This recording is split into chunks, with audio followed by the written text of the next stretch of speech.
పిల్లలకి మార్కులు సరిగ్గా రాకపోతే తిట్టే పేరెంట్స్ ఉంటారు, కొట్టే వాళ్ళు ఉంటారు, కొంతమంది భోజనం పెట్టడం మానేసే వాళ్ళు కూడా ఉంటారు. కానీ చంపేసే వాళ్ళని ఎక్కడైనా చూసారా? ఇలాంటి దారుణ ఘటన ఒకటి మహారాష్ట్రలో జరిగింది.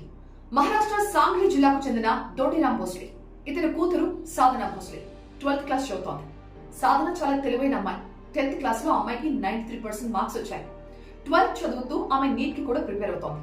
అయితే కాలేజ్ లో నిర్వహించిన ఒక టెస్ట్ లో సాధనకి మార్కులు కాస్త తక్కువ వచ్చాయి. దీంతో తండ్రికి కోపం చిరెత్తుకొచ్చింది.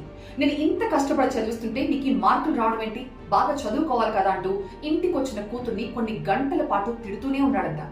పోనీ మెయిన్ ఎగ్జామ్ అంటే కాదు, కేవలం మాక్ టెస్టే. మాక్ టెస్ట్ లో ఏవో కారణాల వల్ల అమ్మాయికి తక్కువ మార్కులు వచ్చాయి.